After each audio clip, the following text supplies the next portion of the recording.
Je m'assois. Yeah. Ouais, une seconde avant qu'on commence. Tu vas nous introduire en anglais? Oui. Je regarde la caméra. What was it? Ouais. Hello everyone and welcome to our Champions League podcast. It's my host Jonah Marano. I'm your host Mohun, Kookal, and today our guest is Armand Menard from 10FB. Star student.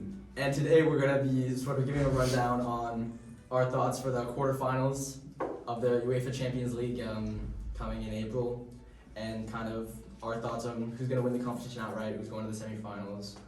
And yeah, so Armand, what game do you think we should get started off with today? I think we should get started with the first letter of alphabet, so A for Arsenal. So Arsenal Bayern. The last time Arsenal was in the Champions League quarterfinal, it was during the 2009-2010 season. So what do you guys think is going through here? Well, personally, I think that Arsenal hasn't been in a quarterfinal since 2010. They haven't been to a semi-final since 2009. They haven't been to a final since 2006. No, I wasn't even born. They're really playing with a point to prove. They're trying to show to the rest of Europe that they can compete at the highest level against the top teams. Because, I mean, we saw their group, Lens, Sevilla.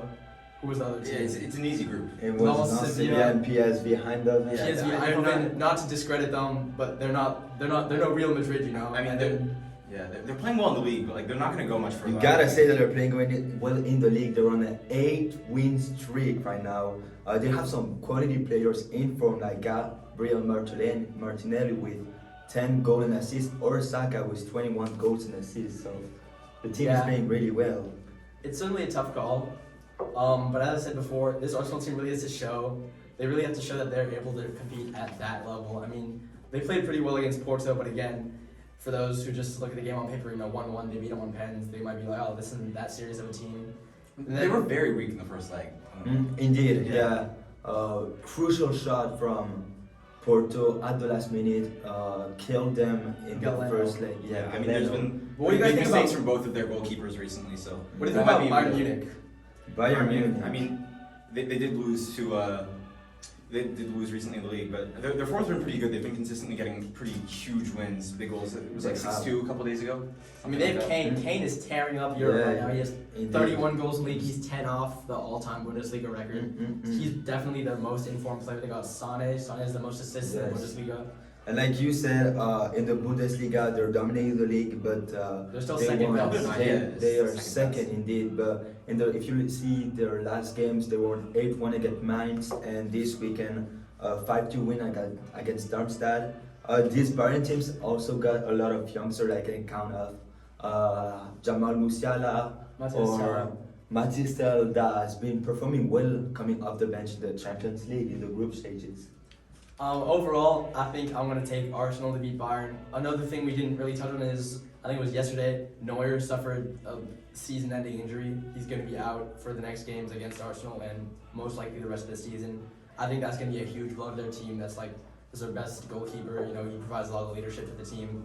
And I think just the fact that Arsenal really they have to show that they can go the extra mile. I think that they'll go and beat Bayern Munich.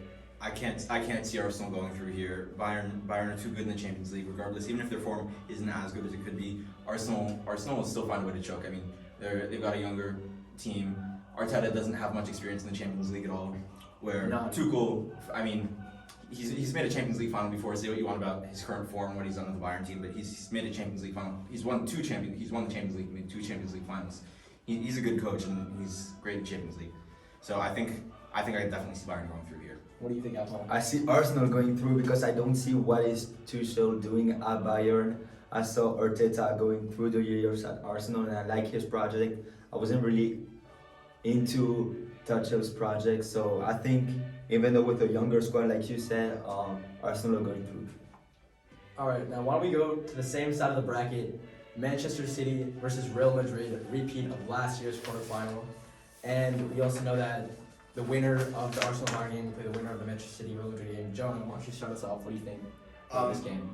I think this is going to be a tough tie. Obviously, Manchester City are the defending champions right now, but Madrid are always going to be strong in the Champions League. They've got a great team this year, doing very well in the Liga, and with Jude Bellingham back in his team after they the winners 2 years ago. I could see them going far here, but this is going to be a really tough tie. Both Manchester City and Madrid are some of the top teams in Europe right now.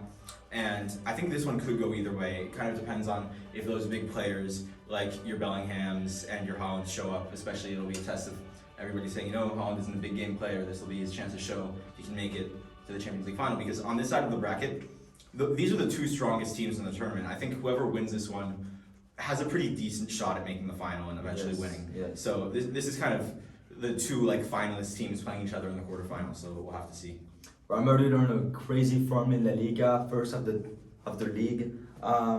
We watched the Leipzig game; they weren't very convincing. If you look at the stats too, Leipzig was dominating. But I think against Man City team, Real Madrid is always capable of doing something. They have a huge team, maybe the best team of the 2024 season, with Bellingham having 19 goals and assists, and players also like Vini Jr. or Rodrigo performing really well either in the league or the Champions League. Well, you have to see with injuries like to Courtois with his new injury that he just got. Yeah. How this is going to be, who's going to be in goal with Lunin as well and Kepa out. So we're going to have to see if that could be a weakness for Madrid in this game, because obviously Manchester City have a very strong attack. I think that if we look at the team that Madrid has now versus the same team that played against City last year, there's no Benzema, obviously, but Jude Bellingham still, even though he's so he young, stepped in. he's a midfielder, he's really stepped up. However, they don't have Courtois. They've been having lots of injuries. I think Camavinga and Tchouameni, I think Camavinga recently came back. But we've also seen Brahim Diaz kind of showing himself in Europe. And then you look at City, they lost Mahrez, they lost Gundogan, but they've still been able, it's almost like you don't really notice they're gone. They're still playing phenomenally. They're still world class. They're still second in the Premier League, but only off goal difference. The impact Benzema had on that Madrid team was huge, though. He bailed them out in a lot of games in the last couple of years, and without him, it could be really different. He was always their guy in the Champions League, who allowed them to go through and win a couple of years ago. So I think it could be more difficult without like a real nine always playing, without Bellingham. But obviously they're still very strong with him in the team. But it could be difficult playing against Manchester City, who are so well organized tactically. Yeah, Manchester City got an easy draw. Got Copenhagen, who were not lucky to play against them. I think Manchester City are a good team right now. Kevin De Bruyne coming back from injury, dominating Premier League, assists and goals. I see this Manchester City team going really far this year. Their group stage was alright. They did a good job. Wasn't too hard for them. But they've got a great team, and you should count on them on this Champions League. Personally, Madrid, they had a very good first 6 games of the Champions League. They won 6 out of 6. What I thought at the very beginning of the season, that I was proved wrong massively by Jude Bellingham, was I thought they don't really have a real striker. They have Joselu, who in La Liga, he's good, that's his level, but he's never, the lights might be too bright for Joselu, I don't know, because he's never actually played at such a high caliber of football. He's never played against teams like Manchester City in the Champions League. We don't know if he's going to start. We don't. Which is why I think the fact that their lack of a real striker, obviously Jude Bellingham's been phenomenal, I think it's going to catch up to them. I think the injuries are going to catch up with them. And I think Manchester City will be making second straight semi-final. Well, it's mostly Bellingham doesn't have that far into the Champions League experience that somebody like Benzema does. Yeah. But Benzema was just somebody completely different. He was so at ease in the Champions League, and he had no problem scoring, and he was really who brought them through to that final. So it's also just a question of Haaland on the other hand, because he's in great form obviously in the league, scoring 5 goals recently, and we just have to see in the Champions League. In the Champions League final last year, he didn't do that much despite their win, and we're gonna have to see how he does against Madrid, because this is gonna be the big test for him. It's a huge game. Yeah, I think Man City are going through. One of the main thing is that Real Madrid doesn't have the real keeper, either Kepa or Courtois, and Lunin has been sitting in the bench for a long time. He's 24 years old now, I think, something like that, and he haven't been playing 25, and he hasn't been playing a lot of professional football with Madrid. Is it Champions League or La Liga? So I think that's going to be a big impact for the Madrid team. Yeah, I mean, it's like my 2 least favorite teams. I wish they could both lose, but I think I'd probably see City going through here. But I think it'll be a tight game. I mean, either way could go through, because I mean it's over 2 legs. but I think I still see City going through in the end. Yeah, me too. Yeah. All right, so that's 3 for Manchester City. Now, for me, I think we should go to the other side of the bracket. To me, what is the most tight game on the other side of the bracket? Barcelona versus PSG, repeat of the round of 16 of 3 years previous, repeat of the round of 16 back in 2016 as well. What do you guys think? So as a Frenchman, I see that PSG is doing a wonderful job in the league. They're first with They always 12 are. points ahead. I know they are. Recently it's been a little Second shaky. place, Brest are doing a beautiful season, by the way. But the form in Liga wasn't the best. They did draws against Reims, Rennes, or Monaco. This weekend they won 6-2 against Montpellier, so that's better. And Mbappe is the second top scorer of the UCL with 6 goals. And he is averaging 35 goal and assist total, so that's very important. I think Mbappe is going to push that PSG team through Barcelona. I mean, you saw last time that PSG played Barcelona. It was all Mbappe. He showed up. He played a great game, and I think we'll see more of it in this game. It kind of depends on where Barcelona is at this time. But Paris have really been in form recently. If you saw in that 6-2 game against Montpellier, they conceded a couple goals, but they really played very strongly as a team. You saw somebody like Vitinha in midfield who had a huge game. He had 3 assists and a goal. And Mbappe, obviously, with his hat trick, he's in huge form right now. He's one of the top scorers in Europe. I think a lot of people might see Paris as the favorites in this game, but Barca are in good form too. You know, they had a 3-0 victory against Atletico this weekend. They had a strong game, but ultimately, I think I see Paris doing well in this one because they just most recently won against Barca and just currently in the league form, Paris seem to be doing better. In this Champions League, they seem to be doing better. So I think I see Paris doing well in this tie.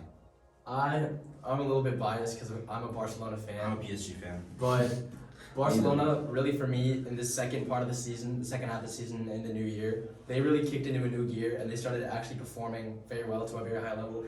Even though they're my favorite team, I saw them going out to Napoli. I did not see them beating them. I didn't see them being 3-1 as they did in the last fixture. Recently, their last 5 games, they've been really good. Last year, 2023 season, Barcelona, I think personally, far and away, had, at least numbers-wise, the best defense in Europe.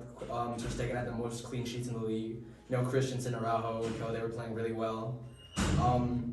See, the problem is Mbappe, of course. It's Mbappe. So recently they've been able to get their defense back on track. At the beginning of the season, they were really poor.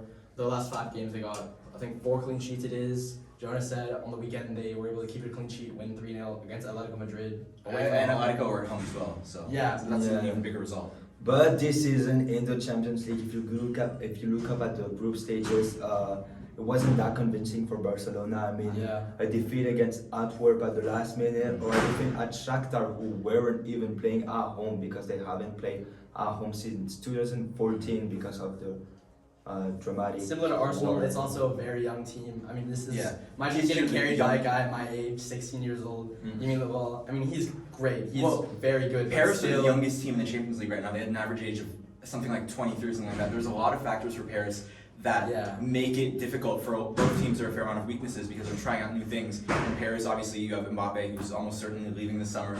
They're trying to adapt. They're trying to bring in new youth players instead of old retiring players. And there's a lot of factors. Like our defense currently is very injured. A lot of our center backs. So you might see somebody like Beraldo, who just signed, who's not really proven himself yet, and maybe Danilo, something like that. As well as in the first leg, Hakimi suspended. I mean, I personally, I don't love how Hakimi's been playing, especially this season. So he'll probably be playing Warren Zaire-Emery on that right side, who will go up into midfield when we attack. But I think that could be difficult, seeing as we'll be playing differently from how we're used to in the Champions League with his suspension. But it'll all depend on that second leg as well, when he'll be back. But our defense has been difficult. There's a lot of uncertainty. At this weekend, there were a couple of big mistakes, and you never know with PSG's defense, especially in the Champions League with Donnarumma, who's a great keeper, but who's so terrible with his feet. I'm always scared when he has the ball at his feet, and you never know what's going to happen. But both teams have huge weaknesses. It's just that, especially with Barcelona, there are injuries right now. No Pedri, no De Jong, no Gavi. But I think La Masia players are here to deliver. I mean, We saw Victor Barsi, Barcelona, Mark Marc Guiu, Lamal, Fermin Lopez. And especially Lamine Yamal right now. He's Yeah, in great I form. think- I think he'll be one of the biggest threats for Paris right now. Just I figuring think out. even if Barcelona's older player are not here on the pitch, Xavi knows that the younger La Masia players can come up and give the sense of youth to the game and give it a better side that they're doing with the older players. So I think that's very important to keep in mind that Barcelona has this ability to come up with younger player who can still affect the game against big teams like PSG. I think personally, if Gundogan and Lewandowski can step it up and kind of be the leaders for this team, because Lewandowski scored home and away against Napoli, which was very good. But then you look at it, it was his third and second goal this season in the Champions League. But I think if Lewandowski and Gundogan can step up, some of the other players, maybe Araujo, Christensen, those defenders with more Champions League experience, they can step up against PSG. I can see Barcelona making a second for the first time since 2019. I think it'll be a tough game, sure. But if Mbappe is really playing his best, unless he has an absolutely terrible game across two legs, I don't see Barcelona beating that. I see Mbappe will ruin this Barca defense. If even with Lewandowski and Gundogan and those players at their best, Mbappe, if he's playing even as well as we've seen him recently, especially against Barcelona recently, I think this will be pretty easy for Paris to move on. I think so too. It's going to be a very tight game. But I see PSG going through either on pen or aggregate time. But I think PSG has what it takes, and Barcelona will be for another year. I think they're not ready yet. It's been a long time since Barcelona hasn't been playing that high level of UCA football with the quarterfinals, and I think PSG are looking forward to that Champions League trophy with Mbappe. Yeah, especially because there's that extra incentive. If it's going to be his last season with Paris, he might be motivated to actually do something in his last season, especially as his image has kind of been tarnished, especially with PSG supporters recently with some of his behavior and leaving for free. Maybe he can try and repair that a little bit by going further, making a run in the Champions League and potentially even winning it. Because when you see the side of the group here, PSG have the weaker side of the draw because you play against Barca, that's easier than any of the teams really on the other side of the draw. I think we can agree. Yeah. And then going on to play Dortmund or an Atletico, that's a pretty reasonable draw. You can see them going to the final maybe if they're playing their best and if they get everything together. You could see Mbappe maybe making that type of run for his last season in Paris. Mbappe la dalle. All right, now the last fixtures of the Champions League: Borussia Dortmund versus Atletico Madrid. So this is one of my personal favorite because I like both of the teams, to be honest.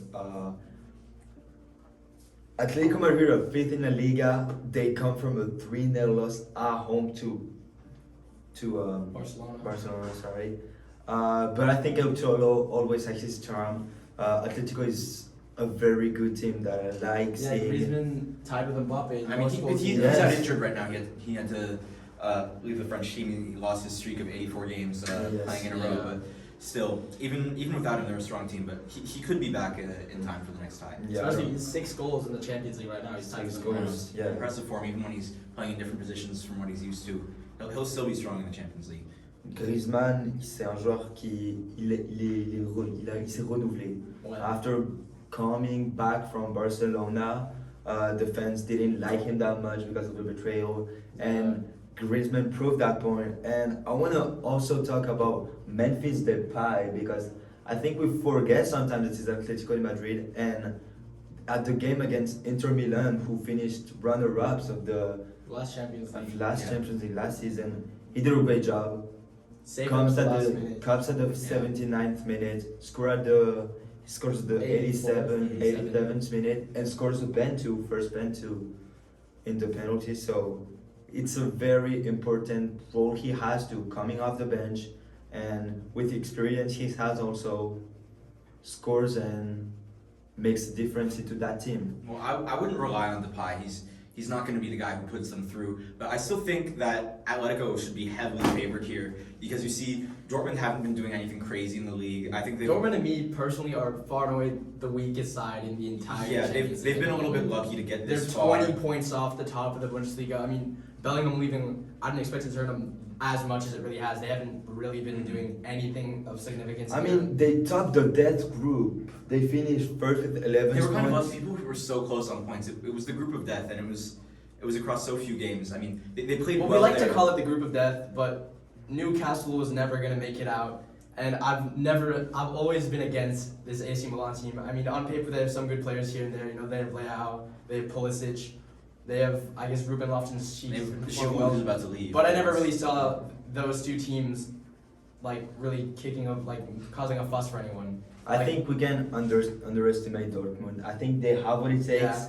But they don't have any players who are going to really change the game for them. In I mean, attacking. Jadon Sancho, sure, he scored in the last week, but like, I Jadon guess Sancho he was man of the match recently, but he hasn't done anything crazy since getting his loan back. If you look at the stats, there is still some players that are stepping up for Dortmund, like Nicolas Füllkrug, who has like 20 goals and assists, and Julian Brandt, who's like at 15 goals and assists. And they're both good, but they're not changing the game. They're not. Nicolas Füllkrug, similar to the Hussler situation, he came from a lower tier side. He came from Werder Bremen. Yeah. Sure, he's Bundesliga level. He can bang the goals in there, but this is a situation he's never found himself in. He's never been in a quarterfinal, looking at a semifinal. Yeah, Simeone and Atletico have so much experience in the Champions League. Yeah, they do. Whether they've been successful or not, they're just so used to it at this point that you kind of have to see them going through being well prepared. Even though they might not blow them out, that's not their style or anything like that. It should be pretty easy for them to be tactically prepared for what Dortmund are going to give them. But I don't see Dortmund scoring too much or anything like that. I don't see anything that dangerous in attack. Sancho hasn't been that fantastic since he switched over. And I think especially if Griezmann is back in the team for Atletico, this should be pretty easy for Atletico. But like Barcelona, Dortmund has a quality youth academy development. So we see a lot of prospects showcasing their talent in the game, like Mukoko, Bino Gerens, or Paris Brenner, who's a really nice attacking player who knows how to score. I don't know if you saw. Adeyemi too. If you saw some of Borussia Dortmund last games, these youngsters are making an impact into that Borussia Dortmund team that we think is not that developed for being in the quarterfinals. But I think they're here and they're going to prove it against Atletico Madrid. They're going to make a good job. I mean, I still see Atletico going through. I don't see Atletico making much more of a run. I think given how they played against Barcelona recently, even at home, that would be a tough tie for them, and Paris as well. I don't know if I see them making a run. I could be surprised, but I definitely see them going through this tie against Dortmund. Yeah, I think Atletico's going to go through. Me too. All right, so we've finished our briefing for the quarterfinals, and now to sort of end off today's episode, we have a game of sorts. So basically, there's two of us know the name of a football player. One of us does not. One of us is the imposter. And then each person, will start with Jonah, they have to give a word sort of pertaining to this player. So for example, it was Messi. He'd be like, Argentine. He could say Ballon d'Or and say, I don't know. I'd have to I don't know that it's Messi. So I'd kind of have to think of a word that kind of pertains to Messi. So, and then in the end, we try to see who's the imposter and who knew the player. And the imposter wins by basically being like, oh, it was Messi, I knew, I was able to guess, because you guys were being too obvious. That's how the imposter wins, and they lose, obviously, by getting called out by other players. So it can be like any kind of adjective word about them. Yes. It could be like an adjective, it could be something they've won, Mhm. just like I said, Messi, it could be like, oh, free kick versus Liverpool. Like, that's really precise, but it doesn't have to be that precise, it can be kind of vague. I might start out a little bit more vague. Alright. Okay. Who wants to start? Mohun, why don't you start out? Let's go. Skillful. Europa League. Dribbler. French speaking. Puskas go. Cheeseburger. I'll give you guys Fast. Technical. Fast. That's what I said. I know, I'm also saying fast. I don't think you can say that twice. No, I'm saying National team. Retired.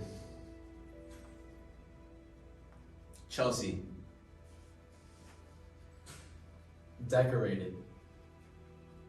Brother. Brother. Brother. Brother. Big transfer flop. Should we end up here? Well, World Cup. world class. once world class. Something I wouldn't give away.